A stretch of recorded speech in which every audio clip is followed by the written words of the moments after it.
Assalamualaikum warahmatullahi wabarakatuh. Perkenalkan, nama saya Heri Bagustio, NIM 20010171 dari Fakultas Ekonomi dan Bisnis, Prodi Manajemen, dengan mata kuliah pengantar akuntansi. Di video kali ini, di pertemuan kelima, saya akan menyelesaikan tugas saya, yaitu membuat jurnal umum, memposting buku besar, neraca saldo, dan laporan keuangan. Baiklah teman-teman, saya akan memulaikan videonya. Berikut merupakan tata cara untuk memposting ke buku besar dan penyusunan neraca saldo. Perlu diketahui, untuk memposting ke buku besar, kita harus mengidentifikasi dulu. Yang di dalam jurnal umum, kita harus mengidentifikasi akun-akunnya dulu. Terdapat akun kas, piutang, perlengkapan, peralatan. Itu yang termasuk ke dalam harta.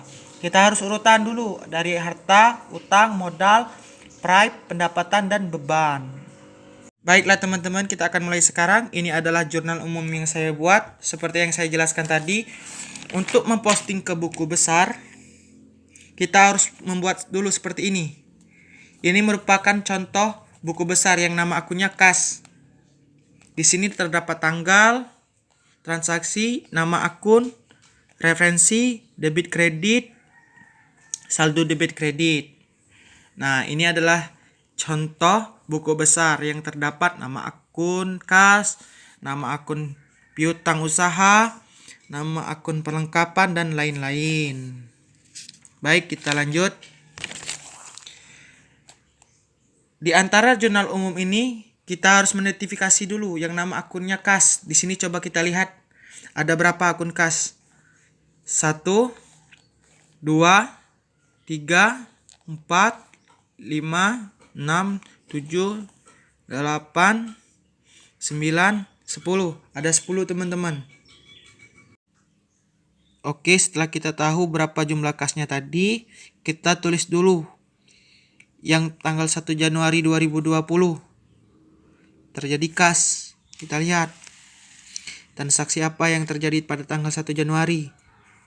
Tuan Herum memulai usahanya dengan investasi sebagai berikut. Uang tunai 20 juta. Uang tunai kan termasuk harta, jadi termasuk di kas. Kas senilai 20 juta letaknya di debit. Kita tulis di buku besar yang nama akunnya kas. Tanggal 1, investasi uang senilai 20 juta. Letakkannya tadi di debit, jadi kita tulis di debit.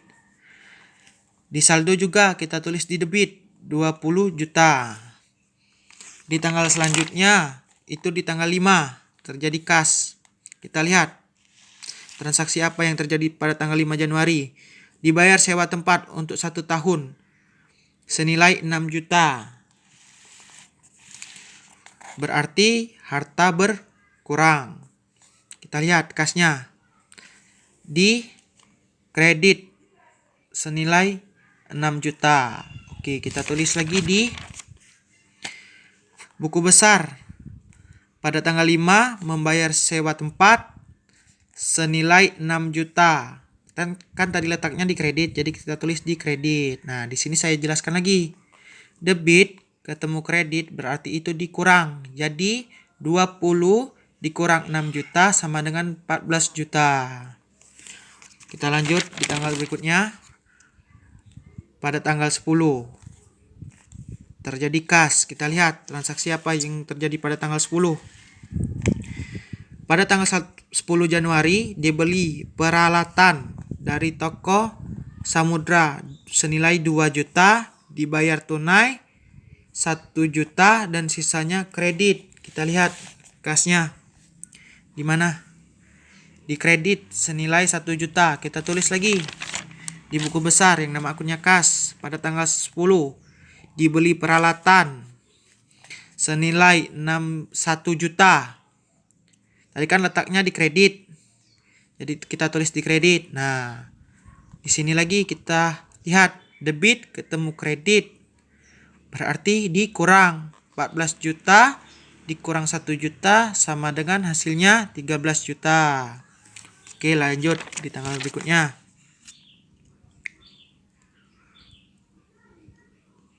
Pada tanggal 14 Januari ada kas lagi. Kita lihat transaksinya apa. pada 14 Januari dibeli minyak rem dan oli senilai 1 juta. Oke, berarti kasnya di kredit teman-teman, senilai 1 juta. Kita tulis lagi di buku besar yang nama akunnya kas. 14 dibeli perlengkapan senilai 1 juta. Tadi kan letaknya di kredit, kita tulis di kredit. Sama seperti tadi, debit ketemu kredit berarti dikurang. Berarti 13 juta dikurang 1 juta, hasilnya 12 juta teman-teman. Oke, lanjut. Pada tanggal 16 kas, kita lihat dulu transaksinya apa.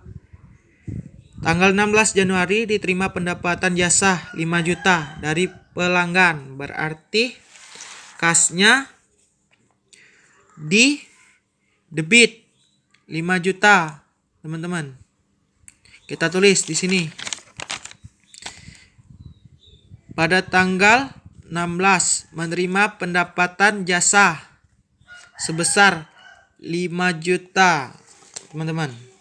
Nah, di sini saya jelaskan lagi, debit ketemu debit berarti ditambah. Jadi 12 juta ditambah 5 juta hasilnya 17 juta, teman-teman. Oke, lanjut. Pada tanggal 17 Januari kas, kita lihat dulu transaksi pada tanggal 17 Januari. Dibayar hutang akibat transaksi pada tanggal 10 Januari 2020 senilai 1 juta. Lihat kasnya di mana? Di kredit senilai 1 juta. Kita tulis di buku besar yang nama akunnya kas. Pada tanggal 17 pembayaran hutang senilai 1 juta. Letaknya kan tadi di kredit, jadi kita tulis di kredit. Nah, di sini kan debit ketemu kredit berarti dikurang. 17 dikurang 1 juta sama dengan 16 juta. Oke, kita lihat lagi di tanggal 21. Oke, kita lihat transaksinya. Pada tanggal 21 Januari telah diselesaikan pekerjaan servis kendaraan senilai 3 juta, diterima tunai 2 juta dan sisanya dibayar kemudian. Kita lihat kasnya di mana? Kasnya di debit, teman-teman, senilai 2 juta. Kita tulis lagi di buku besar yang nama akunnya kas.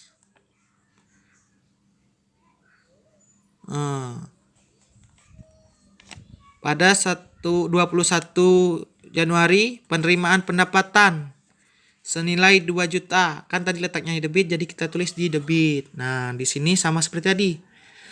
Debit ketemu debit berarti ditambah, teman-teman. 16 juta ditambah 2 juta hasilnya 18 juta. Oke, kita lanjut lagi pada tanggal selanjutnya. Pada tanggal 25 terjadi kas. Kita lihat dulu transaksinya, teman-teman. Pada tanggal 25 Januari, Tuan Heru mengambil uang sebesar 2 juta rupiah untuk keperluan pribadi. Kita lihat kasnya di mana, teman-teman? Kas 2 juta rupiah di kredit. Kita tulis di buku besar yang nama akunnya kas. Pada tanggal 25 pengambilan pripe senilai 2 juta rupiah. Letaknya jadi di kredit. Nah, di sini seperti tadi debit bertemu kredit berarti dikurang. 18 juta dikurang 2 juta hasilnya 16 juta, teman-teman. Oke. Di tanggal selanjutnya pada tanggal 26 Januari 2020 terjadi kas. Kita lihat dulu transaksinya. Pada tanggal 26 Januari dibayar listrik untuk bulan Januari senilai 400.000. Kita lihat kasnya 400.000 di kredit, teman-teman. Kita tulis lagi di buku besarnya yang nama akun kas. Pada tanggal 26 Januari membayar listrik senilai 400.000. Nah, di sini kan debit bertemu kredit berarti dikurang. 16 juta dikurang 400.000, hasilnya 15.600.000 rupiah, teman-teman. Oke, lanjut.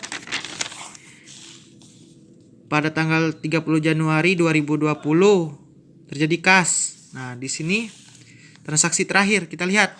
Pada tanggal 30 Januari dibayar gaji karyawan untuk 2 orang. Masing-masing 1.500.000. Nah, berarti dikali 2, teman-teman. 1.500.000 dikali 2 berarti 3 juta. Kita lihat kasnya di sini. Pada tanggal 30 Januari, kas senilai 3 juta rupiah di kredit. Nah, kita tulis lagi di buku besarnya, teman-teman. 30 Januari telah dibayar gaji 2 orang senilai 3 juta rupiah, teman-teman. Nah, di sini kan kredit ketemu debit seperti tadi. Debit ketemu kredit berarti dikurang. 15.600.000 dikurang 3 juta, hasilnya 2.600.000 rupiah, teman-teman. Nah, inilah hasil akhir dari nama akun kas, teman-teman. Oke, lanjut ke nama akun piutang usaha. Kita lihat sama seperti tadi. Kita cari dulu ada berapa piutang usaha di sini. Piutang usaha. Satu. Cuma ada satu, teman-teman. Pada tanggal 21 Januari 2020. Kita lihat transaksinya dulu. Pada tanggal 21 Januari telah diselesaikan pekerjaan servis kendaraan senilai 3 juta dan diterima tunai 2 juta. Dan sisanya dibayar kemudian. Berarti kita di sini sudah menyelesaikan servis baru dibayar 2 juta dan sisanya 1 juta, teman-teman. Kita lihat piutang usaha sebesar 1 juta di debit. Kita tulis di sini di buku besar yang nama akunnya piutang usaha. Tanggal 21 Januari penyelesaian pekerjaan servis. Letaknya tadi kan di debit, maka kita tulis di debit senilai 1 juta rupiah. Dan di saldo kita tulis juga di debit senilai 1 juta rupiah. Oke, lanjut di nama akun perlengkapan. Kita cari lagi di sini. Ada berapa perlengkapan?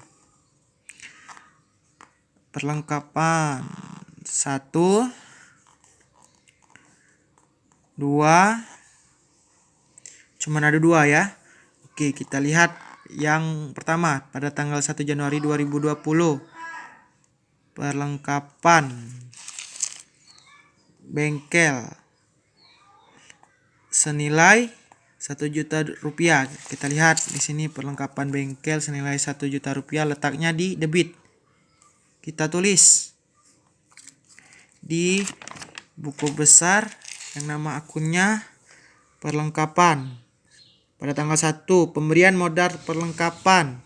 Tadi letaknya di debit, kita tulis 1 juta rupiah. Di saldo kita tulis juga di debit senilai 1 juta rupiah. Oke, di tanggal selanjutnya pada tanggal 14 Januari 2020 kita lihat transaksinya. Pada tanggal 14 Januari dibeli minyak rem dan oli senilai 1 juta rupiah. Nah, kita lihat di mana letaknya. Oke, letaknya di debit senilai 1 juta rupiah. Kita tulis di sini. Pada tanggal 14 pembelian perlengkapan senilai 1 juta rupiah di debit. Nah, di sini kan debit ketemu debit sama seperti tadi, berarti ditambah 1 juta ditambah 1 juta sama dengan 2 juta. Hasil akhir nama akun perlengkapan senilai 2 juta rupiah, teman-teman. Nah, lanjut ke nama akun peralatan. Sama seperti tadi, kita cari dulu peralatan. Peralatan 1,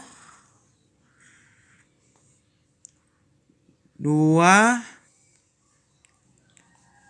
Oke, cuma ada 2. Kita lihat yang pertama pada tanggal 1 Januari 2020. Peralatan bengkel.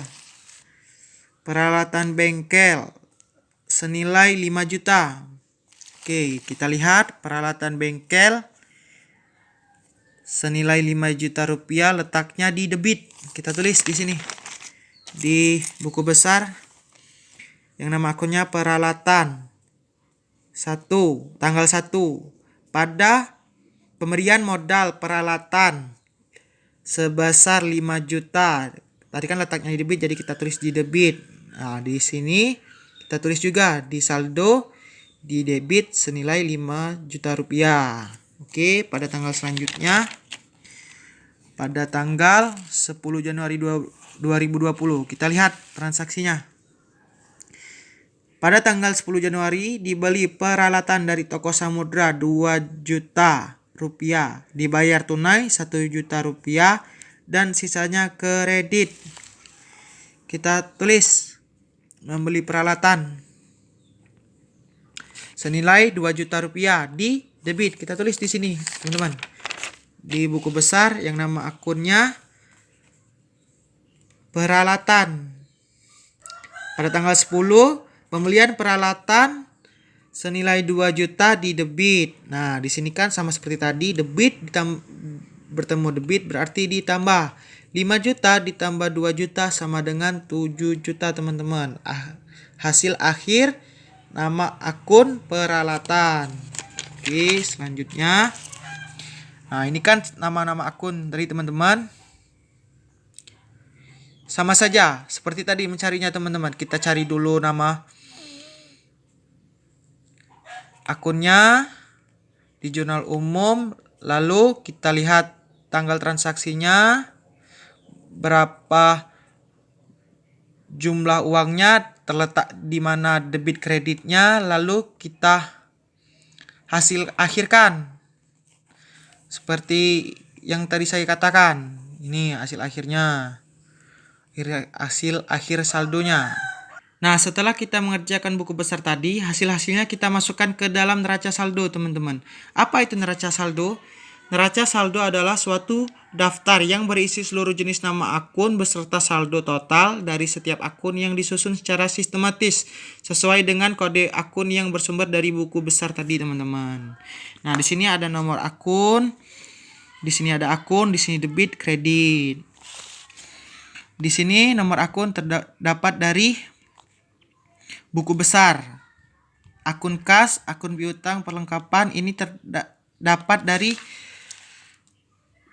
judul akun seperti nama akun utang usaha, nama akun modal, nama akun private, dan seterusnya. Hasil debit kredit ini didapatkan dari contoh dari nama akun kas. Hasil akhirnya 12.600.000, dari akun piutang usaha 1 juta, dari akun perlengkapan 2 juta, dari akun peralatan 7 juta, dari akun utang usaha tidak ada, dari akun modal 26 juta, dari akun private 2 juta, dari akun pendapatan jasa 8 juta, dari beban gaji 3 juta, dari beban listrik 400.000, dari akun beban sewa 6 juta. Lalu kita masukkan semua di sini, teman-teman. Lalu untuk mengetahui benar atau salahnya kita jumlahkan semua. 12.600.000 ditambah 1 juta, ditambah 2 juta, ditambah 7 juta, ditambah 2 juta, ditambah 3 juta, ditambah 400, ditambah 6 juta. Hasil akhirnya 34 juta, teman-teman. Sama. Di kredit juga 26 juta ditambah 8 juta, hasilnya 34 juta, teman-teman. Jika sama berarti perhitungan kita benar atau balance, teman-teman. Selanjutnya laporan keuangan. Laporan keuangan ini dibagi menjadi 3, teman-teman. Ada laporan laba rugi, laporan perubahan modal, laporan neraca. Untuk laporan laba rugi, rumusnya pendapatan dikurang beban. Pendapatan di sini, teman-teman. Pendapatan ada apa aja? Pendapatan jasa senilai 8 juta, teman-teman ya. Kita tulis di sini. Pendapatan jasa 8 juta. Beban. Di sini ada beban sewa, beban gaji, beban perlengkapan, beban peralatan, beban listrik. Kita jumlahkan. 6 juta ditambah 3 juta ditambah 2 juta ditambah 7 juta ditambah 400.000 teman-teman. Hasil akhirnya 18 juta 400.000. Nah, karena ini pendapatan dikurang beban, kita kurangkan 8 juta dikurang 18 juta 400.000, hasil akhirnya 10 juta 400.000 teman-teman. Rugi dong. Nah, karena ini rugi, selanjutnya kita ke perubahan modal. Saya menggunakan rumus modal awal dikurang rugi bersih ditambah pride sama dengan modal. Saya menggunakan rumus ini karena rugi. Kalau tidak rugi, saya menggunakan rumus laba modal awal ditambah laba bersih dikurang pride. Karena ini rugi, jadi saya gunakan rumus yang ini teman-teman. Modal awal, kita lihat modal awal kita. Modal pemilik 26 juta teman-teman. 26 juta kita masukkan di sini. Modal awal 26 juta. Rugi bersih kita 10 juta 400. Kita masukkan 10 juta 400. 26 juta dikurang 10 juta 400, hasil akhirnya 15 juta 600. Pride kita tambahkan. Pride di sini jumlahnya berapa teman-teman? Pride sebesar 2 juta. Nah, kita masukkan di sini. Pride 2 juta. 15 juta 600 ditambah pride 2 juta, hasil akhirnya 17 juta 600 teman-teman. Nah, jadi itulah penjelasan saya. Saya rasa ini cukup singkat. Apabila ada kesalahan dan kekurangan, saya mohon maaf. Kepada Allah saya mohon ampun. Wassalamualaikum warahmatullahi wabarakatuh.